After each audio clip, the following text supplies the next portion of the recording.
All right, well, thanks so much for inviting me. I'm excited to hear what you guys have to say about this work.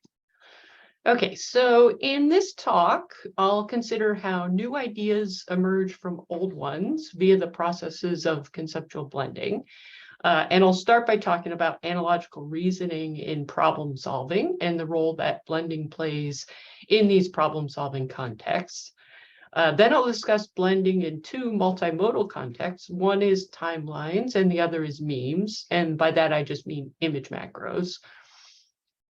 So I'll suggest that mappings that traditional analogy researchers consider superficial are often very important for the development of novel abstractions. Okay. Well, I'm sure you know that analogical reasoning involves the use of concepts from a source or a base domain in order to compute inferences about a target domain. And the first step in analogical reasoning is to establish mappings or correspondences between domains. And next, you extend those mappings to other aspects of the target. So in this way, we can use a well-understood source domain to illuminate a less well-understood target. And of course, a classic example of analogical reasoning makes use of Dunker's tumor problem. You may be familiar that in this problem, a man has an inoperable tumor, and the only way to cure that tumor is to irradiate it with a laser beam.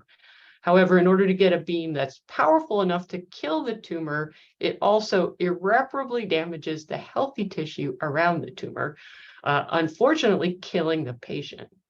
Now, historically, people have found this to be quite a difficult problem. In one study using students at UCLA, only 20% of participants were able to solve it. However, people do better on this problem if they first read about the impenetrable fortress problem. This is a case where a general wants to attack a very well-defended fortress. And the problem is that if the general sends an army with enough troops to overwhelm the defenses, they'll set off mines that kill the troops.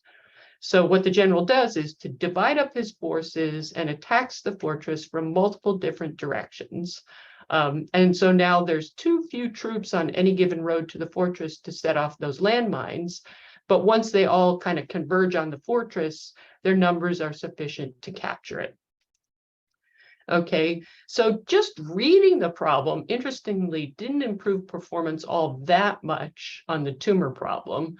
But if participants both read the problem and they're told that it might help them solve the tumor problem, then 80% of those people are now able to solve the tumor problem by aiming multiple low-intensity lasers at that tumor.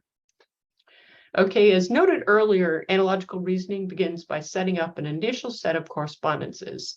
So in these tables, each column is a conceptual domain, and I'll indicate mappings by placing words on the same row of the table.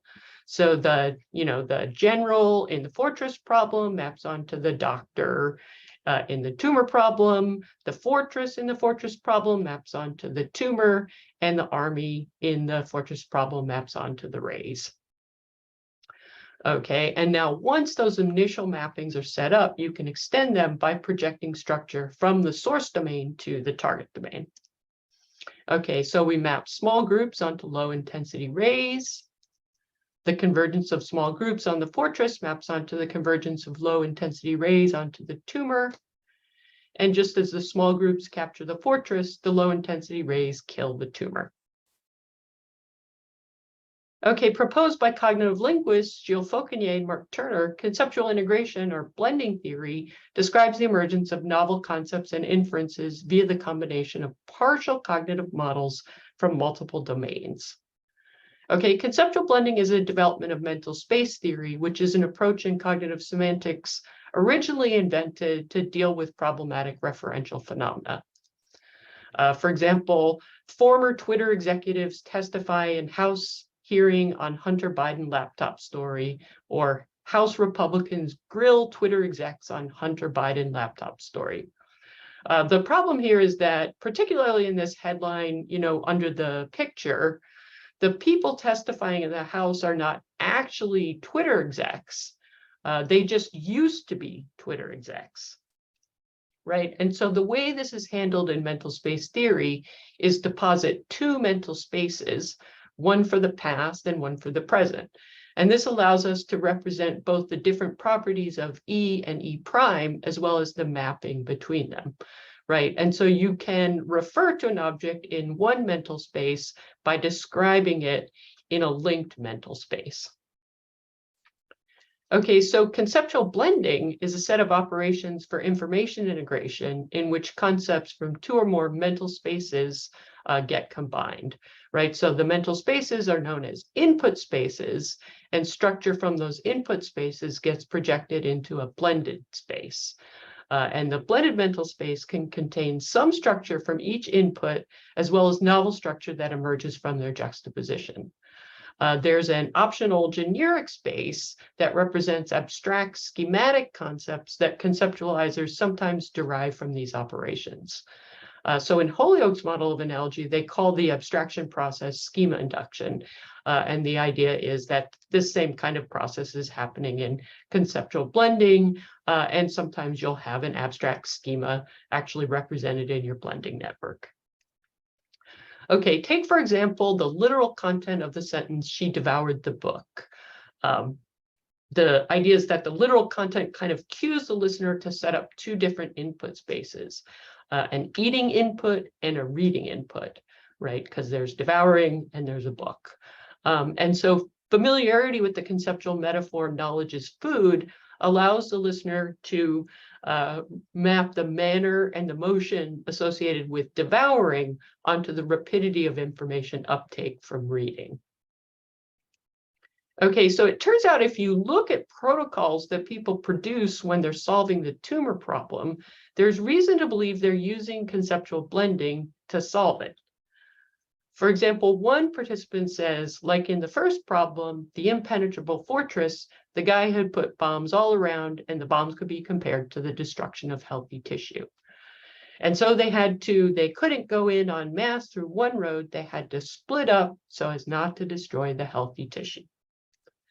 Okay, so see how they refer both to the source domain, they couldn't go in en masse through one road, and the target domain, so as not to destroy the healthy tissue, in the same sentence. So I suggest this is because they're setting up a hybrid cognitive model in a blended space. Okay, so this participant also refers to the source and the target domain concepts in the same sentence. It says here, he divides up his army into different small groups. Okay, May, possibly what they could do, but this is a whole new solution now, possibly what they could do is attack the tumor from a multiple of directions with lower intensity rays, and then since you're coming in from all different directions, the healthy with small intensity rays, you're not going to be destroying the healthy tissue, and they'll all converge at the point of the tumor, which will hopefully destroy the tumor. Okay, so I think that the analogical inference is mediated by a hybrid cognitive model that I've depicted graphically here, where you have an army marching down multiple different roads towards the tumor. I know my graphics are a little janky, but you know. Okay, so the idea is that analogy doesn't go directly from the source to the target. Instead, it proceeds from the source to the blend, and then from the blend to the target. Okay, and I think one thing that supports this idea is the finding from analogy research that people find it easier to compute analogical inferences when the source and the target domains share some perceptual features. For example, while people need a hint to find the analogy between the impenetrable fortress and the tumor problem, they readily see an analogy between the light bulb problem and the tumor problem. If you're not familiar with the light bulb problem, it involves an expensive light bulb with a broken filament that can be repaired with a high intensity laser. And unfortunately, the laser is so powerful that it breaks the glass. The solution, of course, is to beam many low intensity lasers at the filament from multiple different directions. Okay, so with no additional information, participants find it difficult to solve this problem. They only solve it 10% of the time. But if they're given the problem after the tumor problem and its solution, then they can solve it 81% of the time. So the conclusion was that the superficial similarity between the source and the target domains, right, in this light bulb tumor mapping, is what helps promote analogical inference. And what I'm proposing is that the blended space shares more superficial similarities with the target in an analogy than does the source space. And so it makes it easier to project inferences from the blend to the target than directly from the source to the target. Okay, so the UCLA students solving the light bulb problem are benefiting from a phenomenon known as progressive alignment. Progressive alignment's the finding that relational abstractions are easier to learn when they're encountered in relatively concrete contexts. And Deidre Gettner and her colleagues have done a lot of work on this stuff. Okay, in the context of the tumor problem, the idea is that the mapping from the fortress space to the blended space promotes progressive alignment. So when the participant says they couldn't go in mass through one road, we can understand them as projecting soldiers and main road into the blended space. Okay, and then when they say they had to split up so as not to destroy the healthy tissue, we can understand them as setting up these hybrid cognitive models outlined in the table. So march soldiers, main road tumor, and destroy soldiers, healthy tissue. Importantly, problem solvers seem to use the blended space to set up key causal relationships between march soldiers, main road tumor, and destroy soldiers, healthy tissue. Okay, so once we have mappings from the fortress space to the blended space computed, we can project to the tumor space. So soldiers map onto X-rays, the main road maps onto the single X-ray beam, and of course the healthy tissue in the blended space maps onto the healthy tissue in the tumor space. And the tumor in the blended space maps onto the tumor in the tumor space. Those are the superficial mappings, right? So now we can map destroy soldiers' healthy tissue in the blend onto kill X-rays healthy tissue in the tumor space. So the intermediate mappings to the blended space promote progressive alignment that helps people compute these analogies. Okay, apart from analogical problem solving, conceptual blending is also at work in conceptual metaphor. Okay, so one conceptual metaphor recruited in multimodal blends is the time is space metaphor. And one of the implications of this metaphor is that proximity in time is proximity in space. For example, those two events happen very close together in time. Also, temporal duration is spatial extent, as in the war lasted a very long time. And for the particular multimodal blend that I'll talk about, there's a mapping between events and objects that also gets recruited. Okay, so my first example of multimodal blending is the timeline.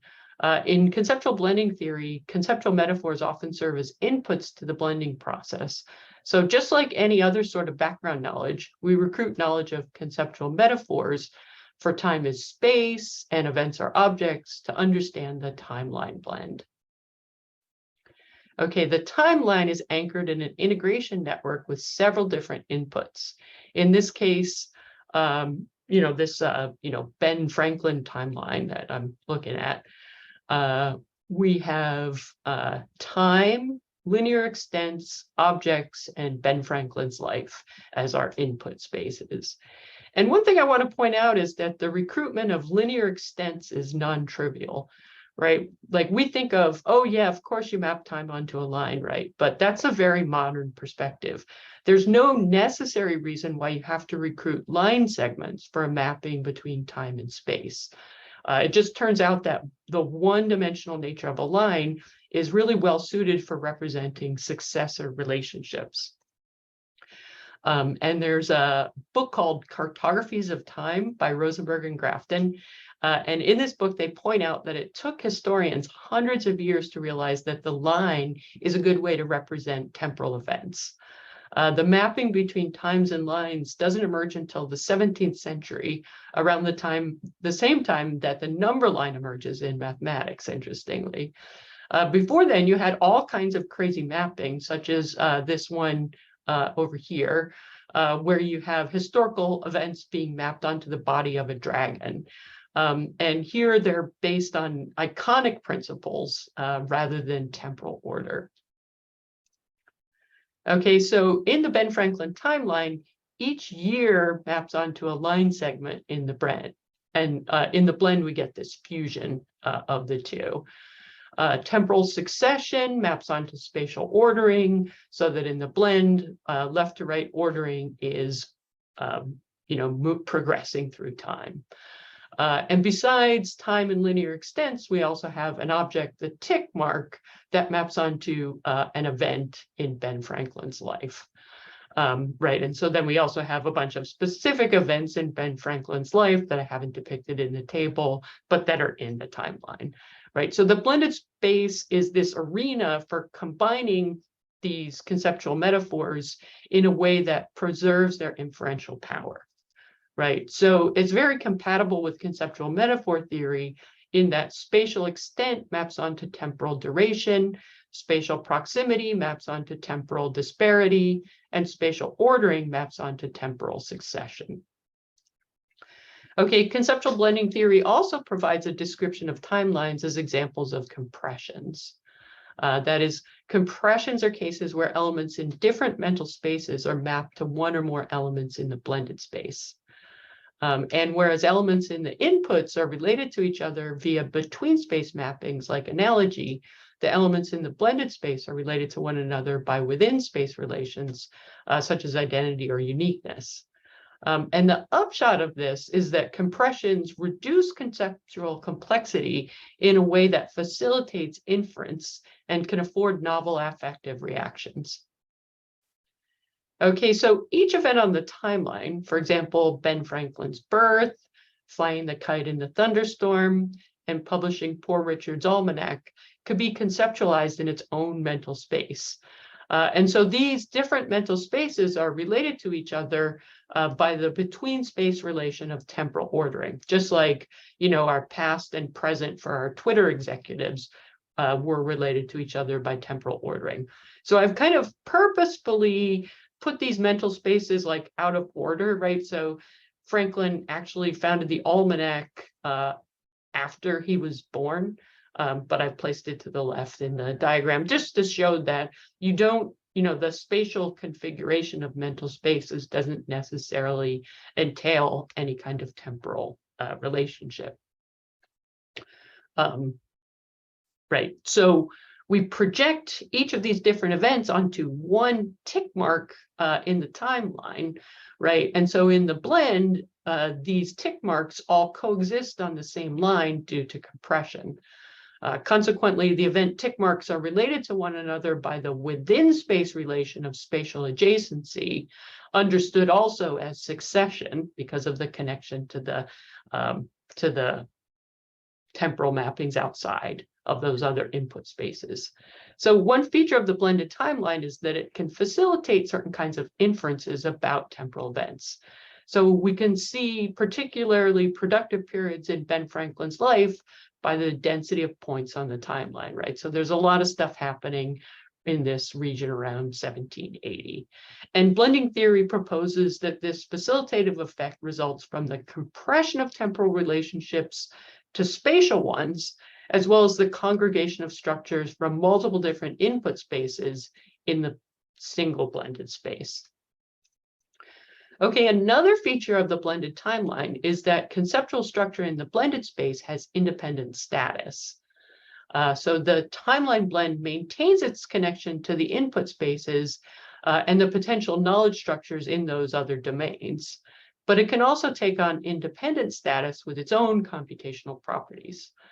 For example, perceptual processes can be used to make judgments about the relative timing of historical events, and memory for historical events about Ben Franklin can now be stored in a visual spatial format. Okay, importantly, timelines qua multimodal objects can serve as material anchors. So material anchors is a concept that Ed Hutchins defines as an object that serves as a prompt for blending. And one example Hutchins gives is a line or cue that you might encounter at Starbucks. So the array of people, and here I mean the actual people, is an input to the blend. Its materiality is signaled in the diagram by the little square around the mental space. And so the conceptual input, the mental one, is a trajectory, right? So we integrate these two inputs in the blend to understand that there's a trajectory from the front of the line to the back of the line that maps onto the order of service. It's important to understand that the sequential aspect of a queue is an emergent feature of this blend, right? There's no intrinsic notion of time in the physical array of people, and it's only cultural convention that dictates that service order will be a function of spatial placement, right? And in fact, this is a feature of some Western cultures, but there's many places where you don't have these kinds of lines. For example, after you order at Starbucks, the physical array of people milling around near the counter where they dispense the drinks is unrelated to the order in which you actually receive your coffee, right? Because some people order these complex things with all kinds of syrup poured in, and other people just get coffee.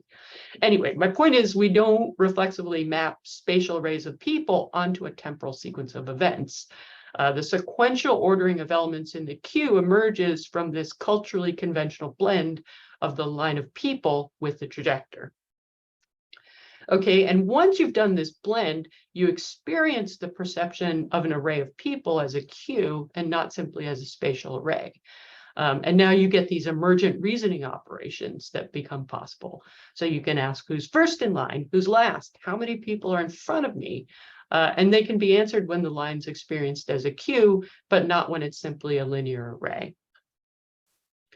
Okay, so understood as a material anchor, the timeline serves to reinforce the component mappings, and it can even alter the way that discourse about historical events proceeds, right? So if speakers are arguing about history, they might point at different regions of the timeline in making their case. Okay, so in this way, we can understand the timeline qua visual object as a cognitive artifact. I think Ed Hutchins is probably the person who coined the phrase cognitive artifact, right? A cognitive artifact is something that makes people smart. And we can think of a cognitive artifact as an object that serves as a repository of cultural knowledge. So books are great examples of cognitive artifacts, clocks, and even conceptual metaphors in some ways are cognitive artifacts. They're not ones you can touch necessarily, but they definitely serve as things that help you do conceptual work. Okay, so one feature of this account is that blending can help us understand the contextual variation in timelines. For example, timelines recruit elements from input spaces opportunistically. So in this timeline of the history of the Lego company, the timeline is built from Lego blocks. And while some timelines exploit a systematic mapping between spatial extent and temporal duration, that's not a necessary feature of the artifact. For example, the iconic mapping between temporal duration and spatial extent doesn't typically hold for timelines about future events, where it's the sequence that's crucial to convey as opposed to the relative duration. Right, so this is a timeline that I found on the web that somebody made for their wedding invitation, right? And so there's the same linear extent for the 5-hour dinner buffet as there is for the half-hour, oceanfront wedding ceremony.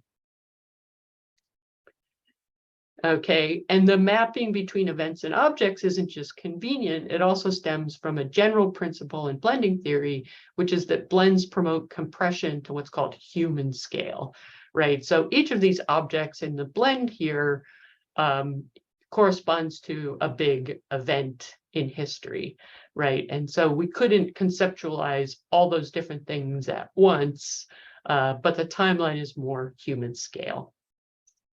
Okay, so understanding timelines as material anchors allows us to see that conceptual blending can be a process that's implemented iteratively over time. That is, you could begin with a timeline with just a few events, and maybe as you learn more about Benjamin Franklin, add to it.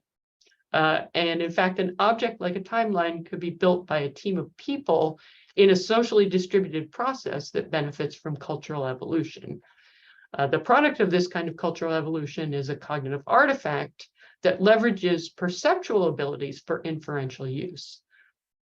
So importantly, analogical mapping on this approach is understood both as individual feats of creative online processing and also as a socially distributed process that's institutionalized by language and stored in cognitive artifacts. Okay, another case of multimodal blending is memes. right? When we say a meme has gone viral, we're using a metaphor that recruits a mapping between epidemiology and the communication of ideas on the internet. And whereas in general, we kind of have a negative opinion of viruses, most people would be excited if they posted something on social media that went viral. And this is because the idea of a viral meme is a conceptual blend, right? So it has emergent properties. Okay, memes and viruses both change over time. So I've proposed two concepts from virology that have metaphoric parallels in the study of memes. These concepts are antigenic drift, right? So small changes to a virus that accumulate over time. And then there's also the more radical antigenic shift that happens when you have two different viruses that combine to form a novel virus. Okay, so a major way that memes create new meaning is by juxtaposing text and images. And in particular, I'll be talking about image macros. This is a picture with words superimposed on it that's shared on social media. So the top text sets the scene, and the bottom text is typically where the punchline is. And here, I think the joke is just that there is no joke.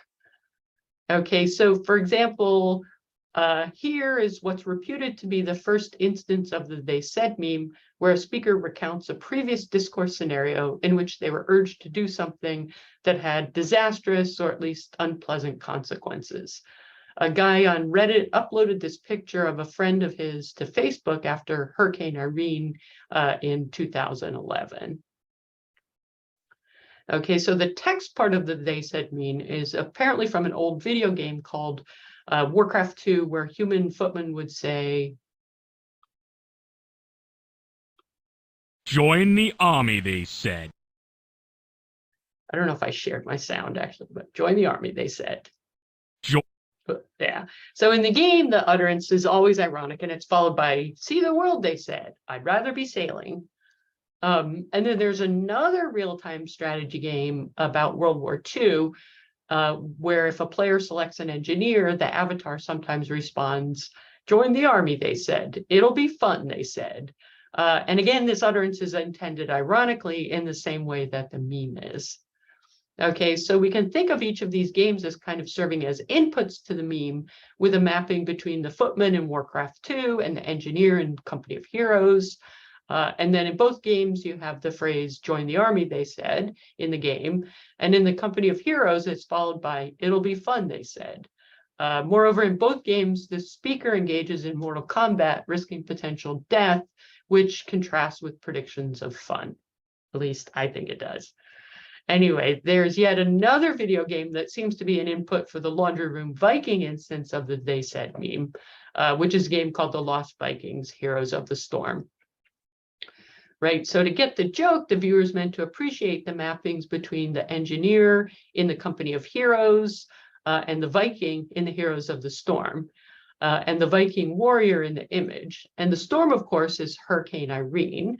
And note that the structure of this meme comes from the Company of Heroes game, where the Heroes of the Storm, you know, where you have the Vikings and stuff, is providing some colorful elements that kind of animate it.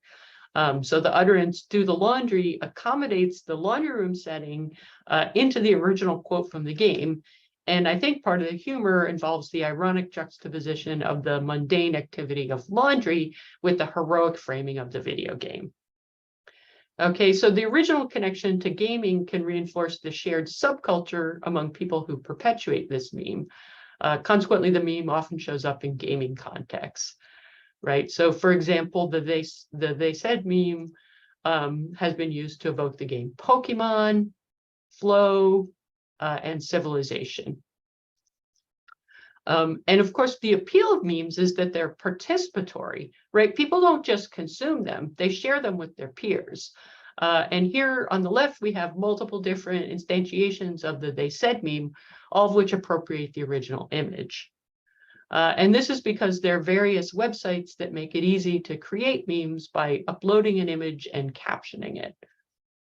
So the visual connection to the original meme facilitates progressive alignment, and the repeated reuse of the textual components leads to schema abstraction of the sort that we see in the generic space of a conceptual integration network. Okay, in fact, cognitive linguists have shown that memes are multimodal constructions. In construction grammar, a construction is any form-meaning pairing. So when you want to evoke a meaning, you choose from a vast array of constructions in a repository they call the constructicon, and constructions differ in their specificity. For example, every word is a construction, right? So if I want to evoke the concept of avocado, I would produce the form avocado. But not all constructions have a completely specified form pole, right? For example, the partially filled idiom jog someone's memory is also a construction, right? So when you want to evoke the concept of jogging someone's memory, you produce the jog someone's memory construction and you fill in the someone slot with the particular someone you have in mind, such as jog Shauna's memory.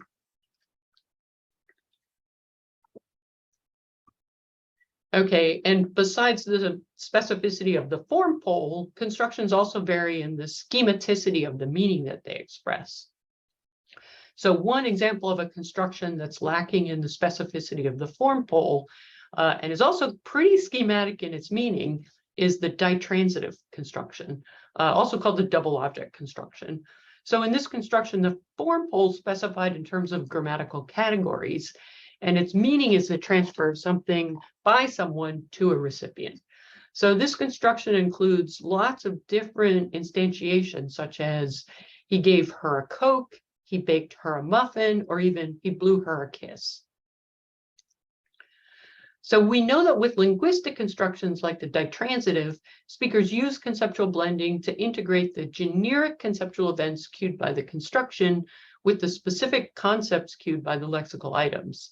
So in a multimodal construction, viewers use conceptual blending to integrate the generic conceptual event cued by the meme with the specific concepts cued by both the text and the images to evoke a novel construal. So the form pole of a meme can include the image or the text, and just like any other construction, memes vary in their schematicity and their specificity. Okay, so consider the "when your parents" meme pictured here that's co-opted an image from the movie Clueless of a character named Cher. So the form pole of this construction is the phrase "when your parents" above an image, along with some bottom text that helps characterize the relevant situation. Okay, so understanding the meme involves a conceptual integration network with 4 spaces. The space set up by the construction, and here I mean the generic construal that's evoked by the "when your parents" meme, the space set up by the text, the space set up by the image, and the blended space, which I kind of put in the middle here. Okay, so first I'd like to tell you about the generic space set up by the construction, and that's outlined in this first column of the table. So in sum, this construction involves an experiencer, a situation, and an emotional response, right? So the situation is understood to cause the emotional response in the experiencer. The text of the meme is "when your parents make you talk to relatives." Okay, consequently, the text sets up the elements of parents, you, and relatives, with you mapping onto the experiencer in the construction space. And the text also sets up this situation. Parents coerce you to talk to some relatives. And then other information comes from concepts evoked by the image. Okay, from the image, we get a hand, Cher, a phone, and a gun, right? So the hand maps onto the parents. Cher maps onto the you from the text. And the phone and the gun are elements that get introduced exclusively through the image. The image also evokes the construal of the situation that's indicated, here, right, where you have a hand threatening Cher with the gun while Cher is using the phone. So it's quite typical in memes for the image content to be used to evoke an understanding of an emotional response, because, your face carries a lot of information about emotion. And in this case, the emotional response is terror.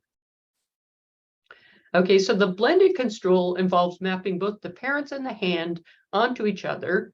Cher in the image is fused with the you in the text. The relatives from the text are projected into the blend. The phone from the image is projected into the blend, and the gun from the image is projected into the into the blend, right? And so then the coercion event from the text is projected into the blend where the parents coerce you to talk to your relatives, and it's integrated with the hand threatening the person talking on the phone with a gun. So the integrated construal, of course, is that the parents use a gun to coerce the you to talk to the relatives on the phone.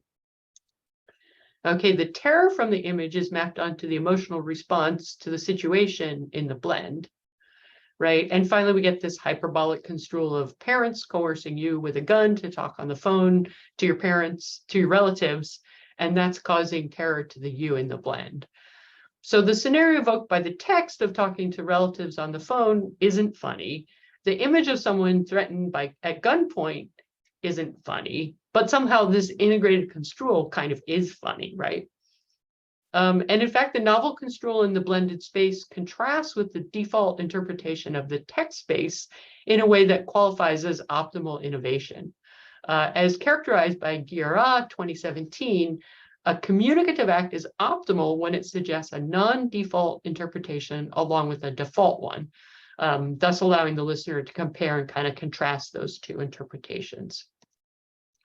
So the default interpretation, I think, is that speaking to relatives is somewhat annoying, while the non-default interpretation that arises in the blended space is that speaking to relatives is terrifying. Okay, and in fact, the point of an image macro is frequently to convey emotions or emotional reactions to a situation, often in a way that renders a normative judgment. Okay, and memes as blends often compress complex social phenomena to readily comprehensible human scale social events with culturally agreed upon framings. Okay, so a great example of this is the distracted boyfriend meme. So this meme is now considered stale, but it was very fashionable in 2017, I am told. The form pull of this meme is this image you see here of a man on a walk with his girlfriend, openly admiring an attractive stranger. So by superimposing text on the image, the meme invites viewers to blend the concepts evoked by the text with the social and affective relations between the people in the image. So this particular meme was circulated in March 2020 before coronavirus lockdowns.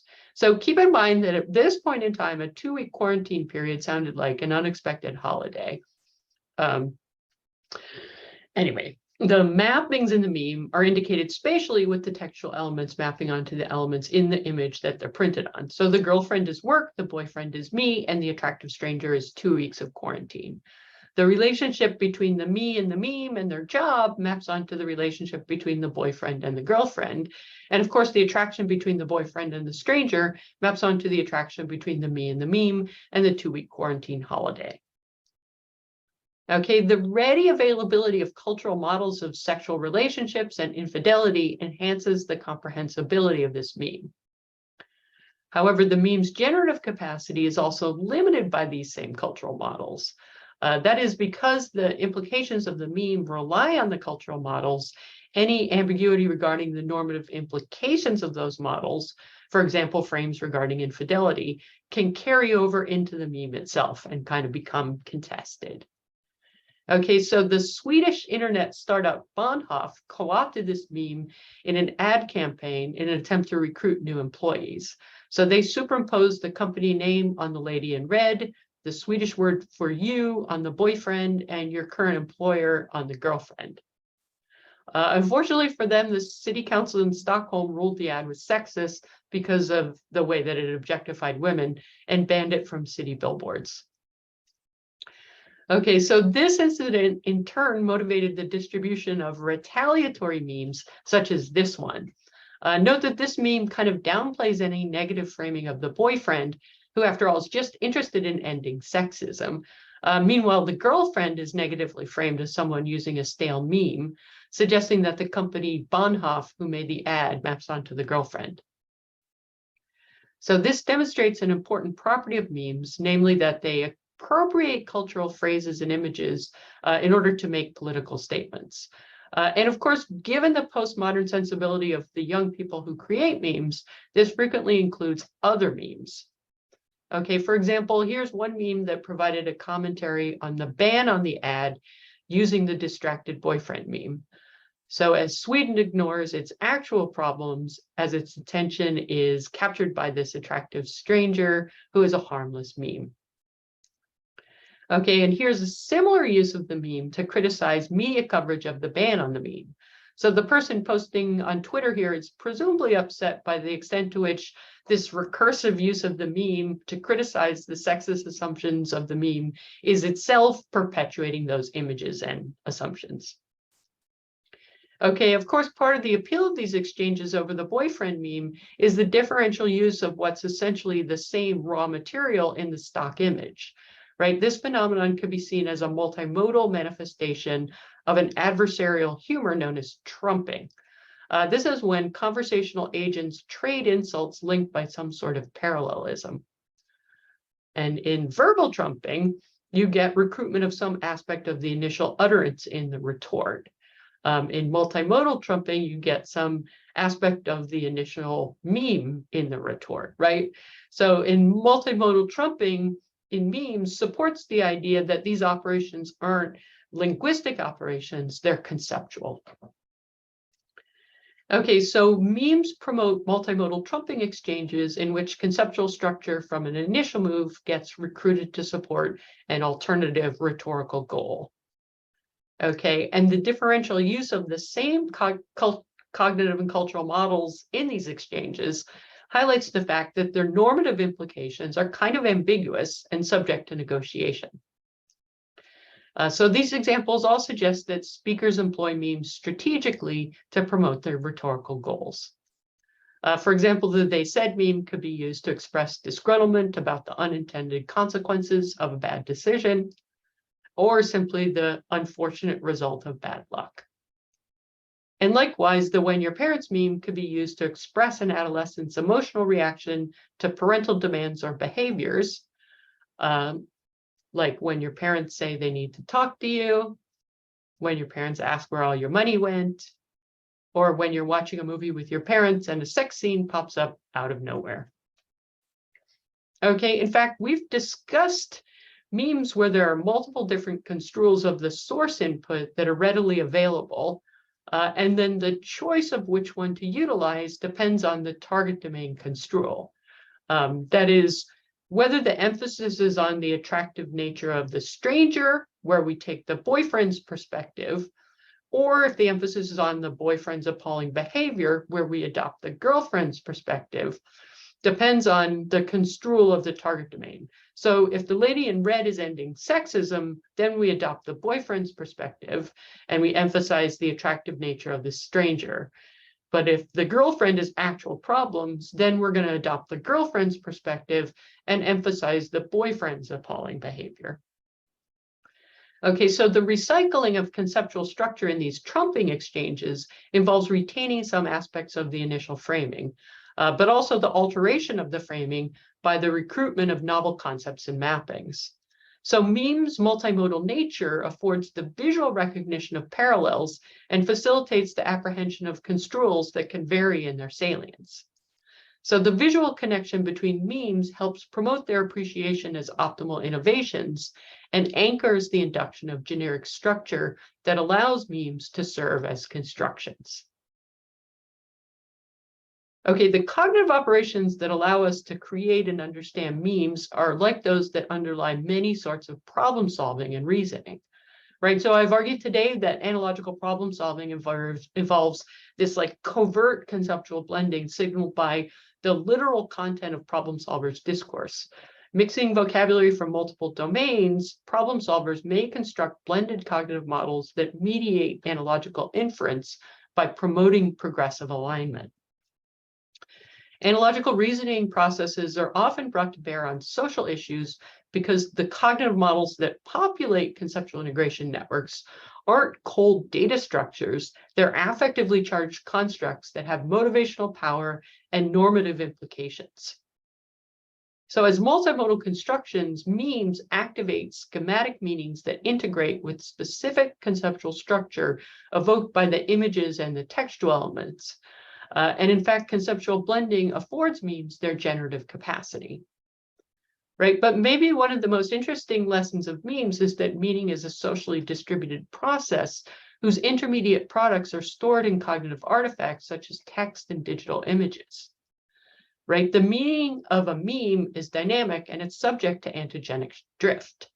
Right? This is because the meaning of any individual, the meaning that you construct for a meme or the meaning that I construct for a meme depends on our respective familiarity with the frames that it evokes.